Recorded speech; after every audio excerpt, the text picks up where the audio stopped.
Returning to the observatory for what he hopes is the final time, the man feels anticipation and dread in equal measure. Soon, he knows he will have what he needs.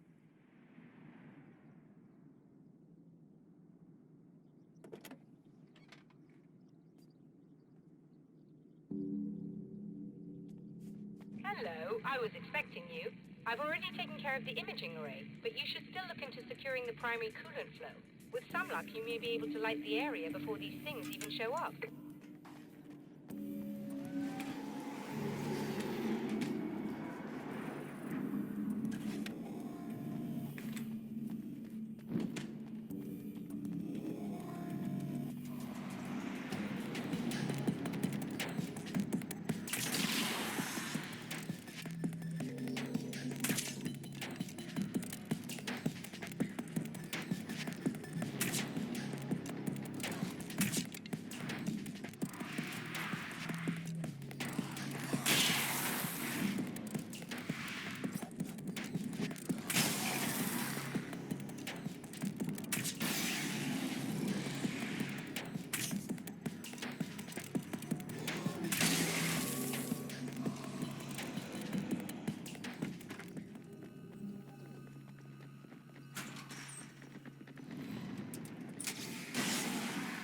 Good. I believe we're ready to look into the sky.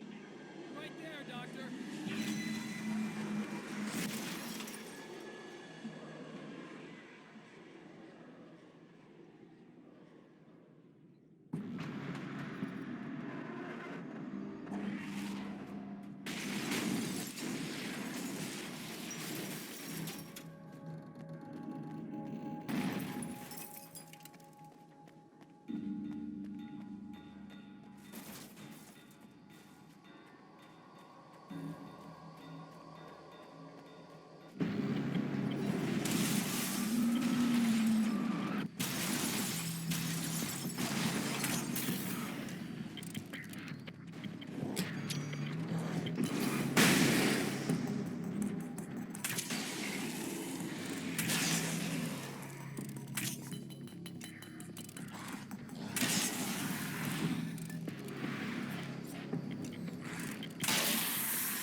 This act of creation is exhilarating and frightening.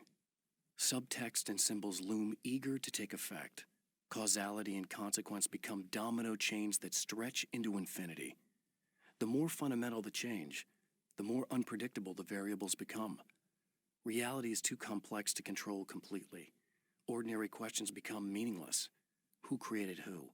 What is really real? Everything is as real as everything else.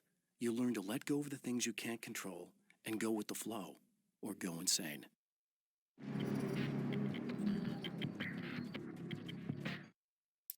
When Dr. Rachel Meadows got the call from Michael, telling her to hurry to the observatory, she didn't waste any time. It had been a nice party. She'd had a good time, but her social life would always play second fiddle to the mysteries of space. Michael never showed up, of course. He pulled over at the wrong rest stop. She never even thought about him at the time. The phenomenon in the sky above her was too fascinating. The film noir poster reminded me of Alex Casey, the detective's cool exterior never cracking even with the gun pointed in his face. In the back room, all the lights had been turned off, except for the lone spotlight which illuminated the bright red fire extinguisher on the wall.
my observatory.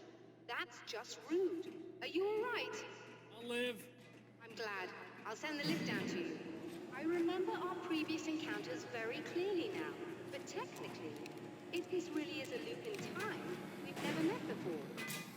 I don't know why our awareness persists, but it's bloody fascinating.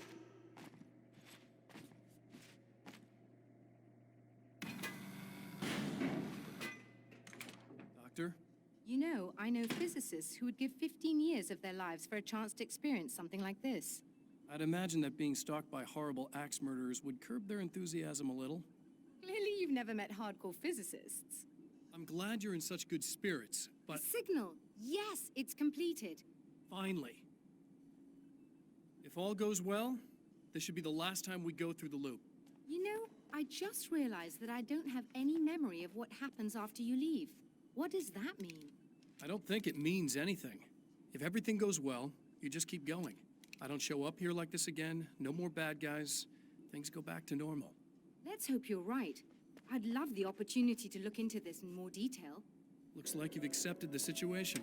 In a strange way, he feels at ease. He is armed with his own words, and when the time comes, they will be enough or they will not.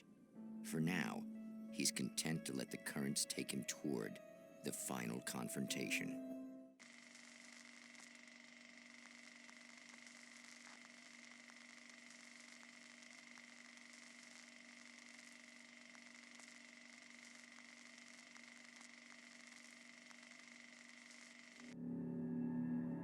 Once more, we return to the drive-in. If he's aware of the absurdity of arming oneself with a few sentences and standing against a power that can pierce time itself, he doesn't show it. The man has his share of weaknesses, perhaps more, but cowardice is not among them. Oh, you got yourself a little plan, do you?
The dark place is utterly hostile to human life.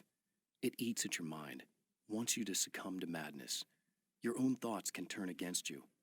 Every shadow conceals a threat that attacks at the slightest sign of weakness. You're under endless assault. Every day is a struggle for survival. But I've learned to take care of myself. I focus on Alice, our life together, my need to be with her. That takes me a long way in the dark place, as long as I have my gun and the flashlight. It's been 2 years since I came here. Being that long without Alice breaks my heart, and I know it broke hers. I know she thinks I'm dead. How could I blame her for that? It would be a crime to pretend that she owes me anything. She took all the stupid, self-indulgent bullshit I brought into her life and still stood by me. Still loved me. It's no betrayal. But I'm a better person now than I used to be. I want to be that person with her.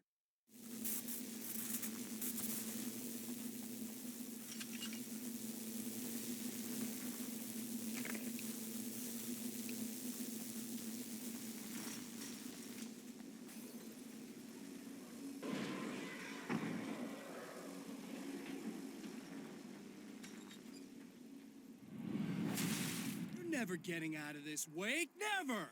Don't worry. I'll take care of your wife and your life. Really, I'm a psycho. You knew I am a psycho. I told you I'm a psycho. Really, I'm a psycho. You knew I'm a psycho. I told you I'm a psycho. 'Cause really, I'm a psycho. I told you I'm a psycho, psycho, psycho. You knew I'm a psycho. I told you I'm a psycho. 'Cause really I'm a psycho. I told you I'm a psycho, psycho, psycho.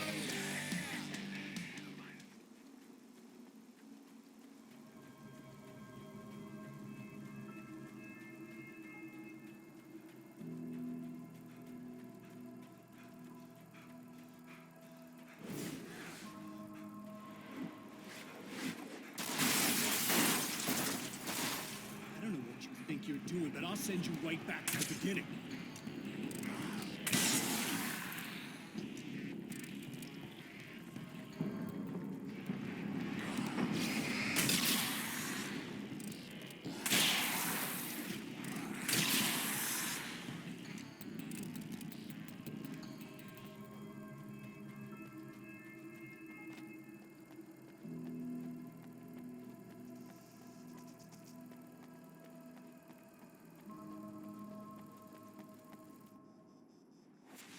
What? You think whatever it is you're gonna do is gonna make a difference? This'll end up just like before!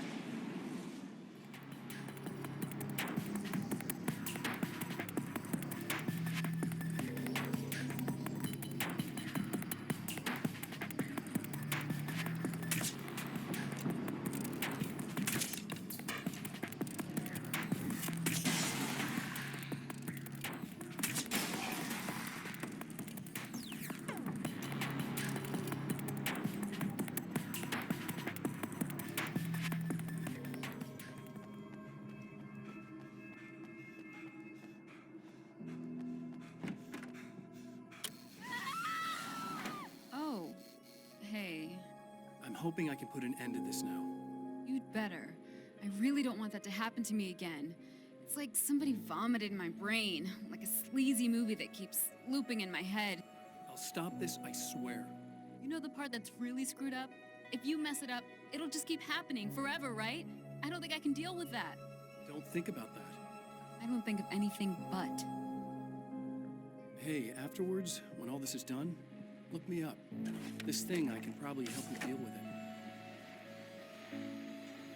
Hello, folks, and welcome to the third part of our I don't pre-recorded know. interview with It's Serena almost Valdi like I'm not and even in the now same photographer world anymore. Ellen. So, Everything's just weird now.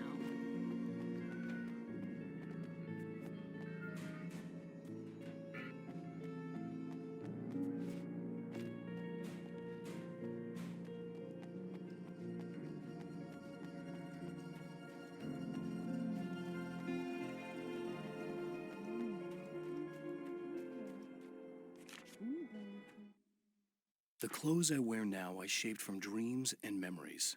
It's an old outfit, originally from the 90s. The last time I wore it was when I was still writing and Alice and I took a vacation in the desert before our troubles began. The night before, we'd been at a party, and I had dressed to the nines. On that lazy day, I put on these old clothes, worn and comfortable. Alice made a joke about grunge. I felt a little embarrassed, but I stuck with them. We were very happy. I'm sheathed in good memories to remind myself of what is at stake.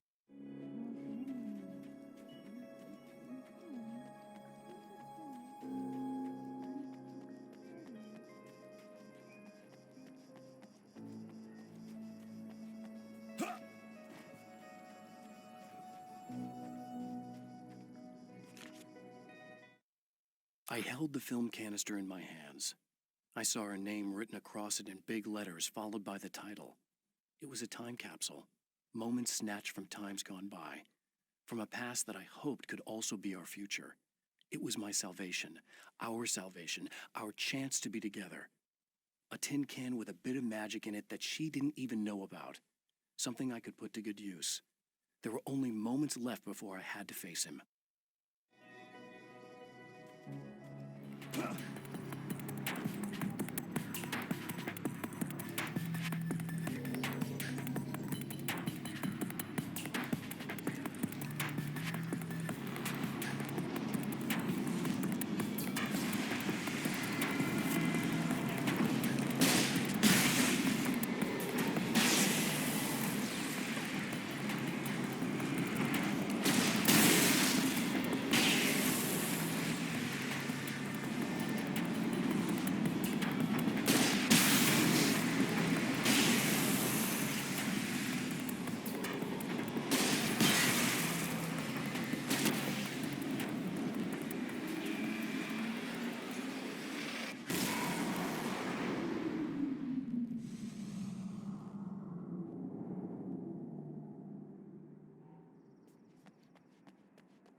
Again, the champion of light enters the final trap. The new reality is almost here. All he needs to do is change the details of the scene, push it past the breaking point, and the rest will snap into place.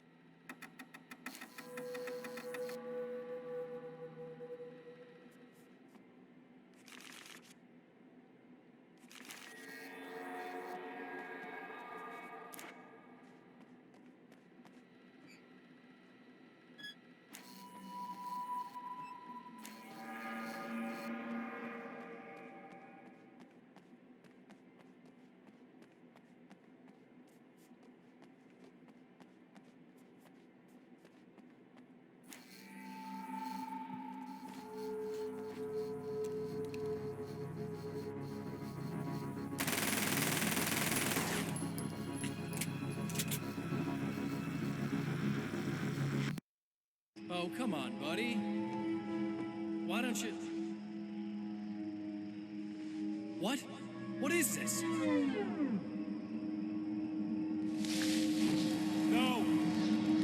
No!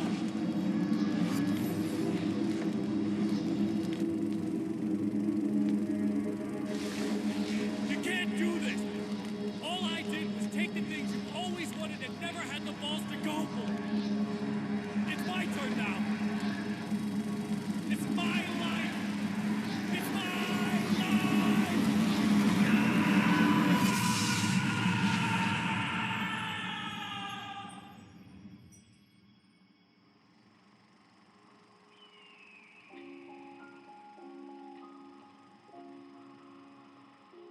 Alan? Is it really you?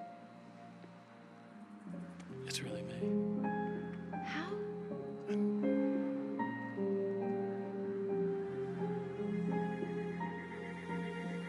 love you. I love you.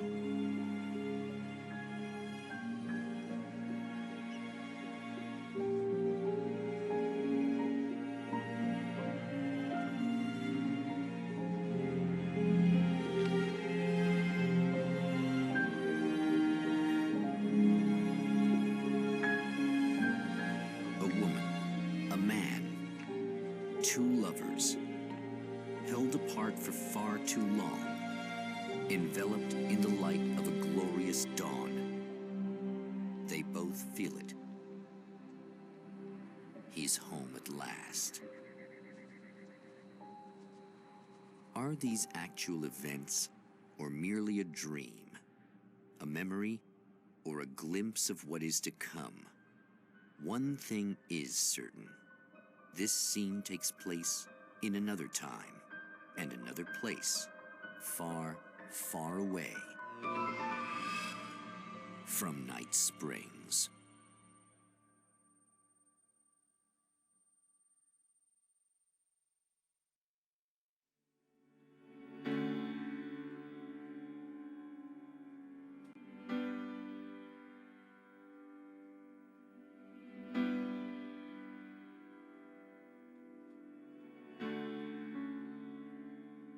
You know